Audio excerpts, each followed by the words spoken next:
So there are many cases, not only in my clinic.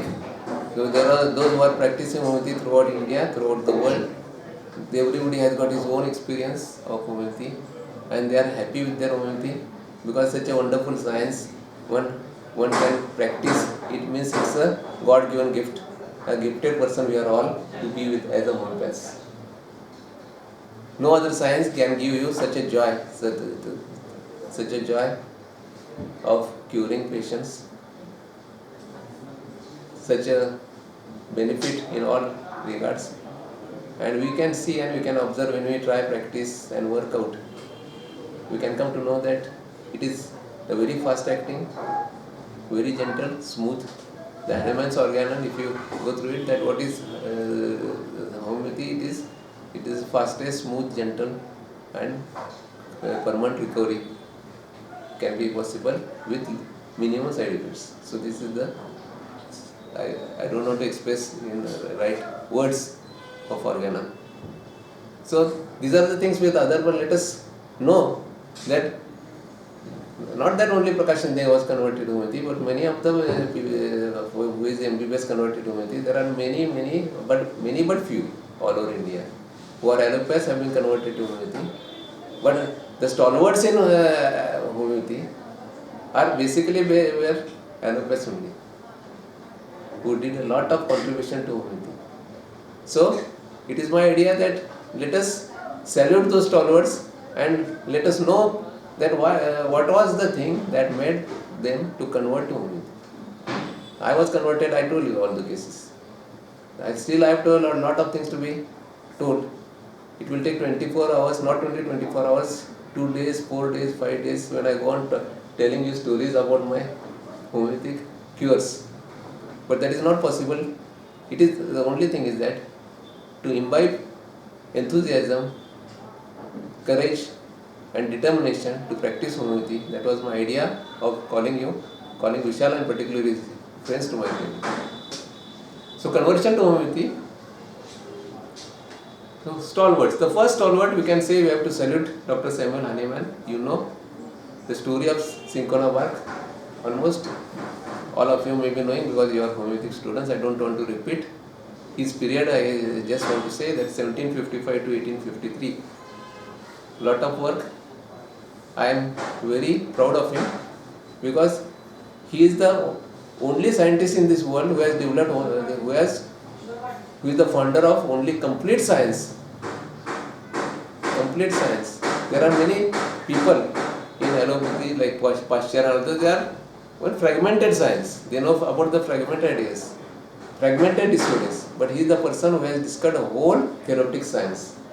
So I am very proud of this Dr. Samuel Hahnemann, and I wanted to visit his place, but let us see when God permits to visit his place in Germany.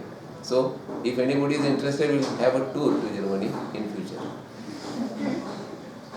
His follower was next is Moninghausen repertory. Most of you people may be knowing Moninghausen's repertory. Dr. Karl von Moninghausen. His period is 1785 to 1864. He is Australian. He is a person from the Australian family of Netherlands. The important thing is that he was a doctor of civil and criminal law. He was a doctor of civil and criminal law. Court of Louis of Napoleon. He was in the court of Louis of Napoleon, and at the end, court of Louis of Napoleon, King of Holland. So he was there as a criminal advisor. It has this criminal law and all those things has nothing to do with therapeutics. But to a certain extent, when Hering came, Hering's law of cure. So Hering's law of cure, that means that homeopathy has got also certain laws to be followed to have to make the patient not to palliate but to lead a patient to cure. Dr. Karl Moninghausen, greatly interested. The second important part of it is that he was greatly interested in agriculture and allied sciences, other sciences also. Not only he was interested, but he was a versatile personality. He was maybe a very inquisitive person, very learned person. Maybe his memory may be outstanding, his thinking may be outstanding. We cannot think such a great giant other than Hahnemann, next to Hahnemann is Karl von Boningerson. So we today have joined. We have come here together to know why he was converted into a person of agriculture, a person of law, a person who was giving legal advice in the court, king's court. So why he was converted to homeopathy? The first thing is that 1827. In 1827, he suffered from purulent tuberculosis. He himself suffered from purulent tuberculosis. 1828, all hope of recovery. That time, the medicines, all the medicines which were known to the physicians at that time, well-known physicians at that time, because he was also a very respected person, an advisor to the King of Holland. So all medicines might have tried. Within 1 year, his case became hopeless. So given up. He lost all the hopes. All the physicians attending him also lost all hopes, and he met at that moment. He met A. Welch, who was also MD, a close friend of Boningerson,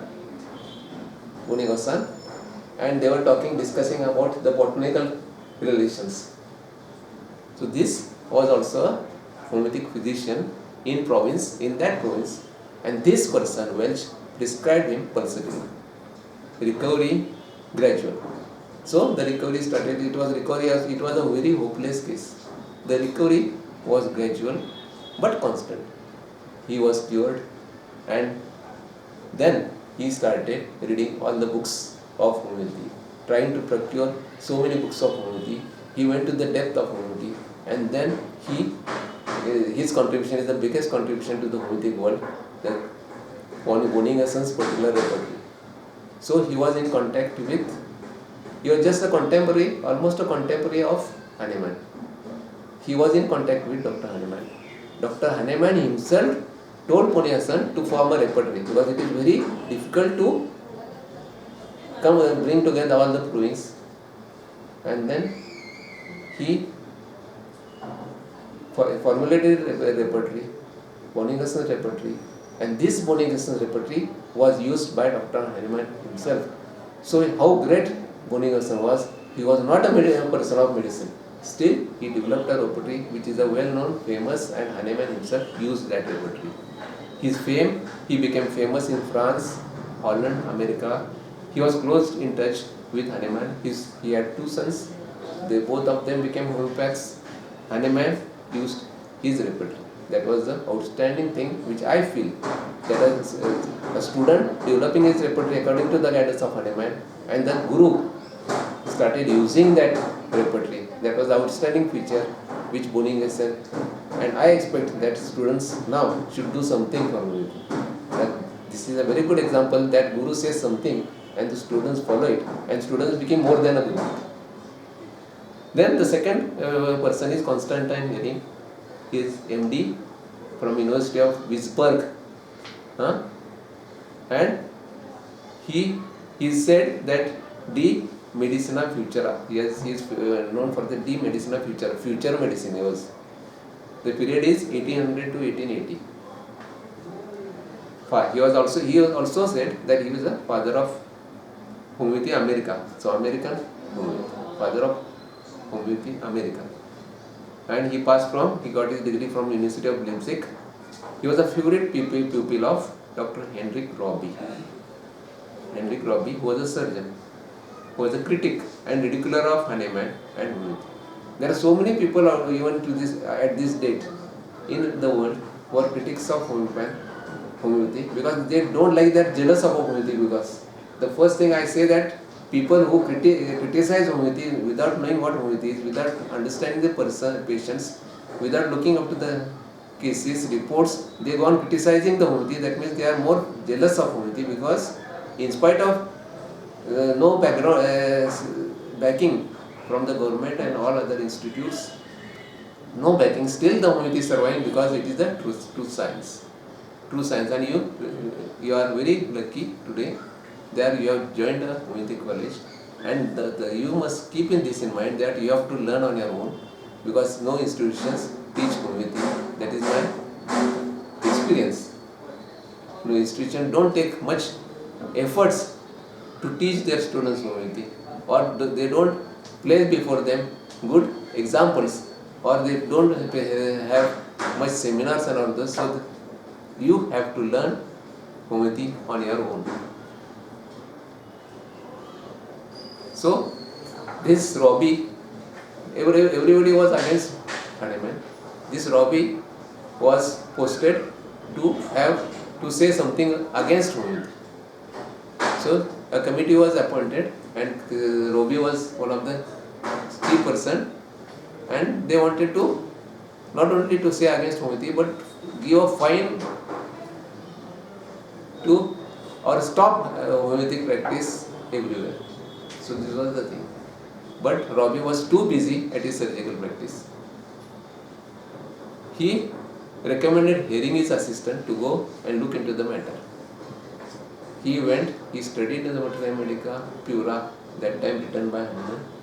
The statement it is an outstanding statement, Materia Medica Pura, when he approached Hahnemann, Hahnemann gave these words to him regarding Materia Medica Pura. What were the words? The doctrine appeals not only chiefly, but solely to the verdict of experience. Repeat the experiments, it cries aloud. So homeopathy cries aloud. Repeat the experiments. See, try, experiment yourself and understand what homeopathy is. It cries aloud. Repeat them carefully. Repeat those experiments carefully and accurately, and you will find the doctrine confirmed at every step. The doctrine confirmed at every step. And it does what no medical doctrine, no system of physics, no so-called therapeutics ever did or could do. It inside up on being judged by the results. So it is the results itself is going to speak what homeopathy is. No science on this earth can fight with homeopathy regarding the curing aspect of homeopathy. So hearing got totally converted. The book against homeopathy never saw the light of the day.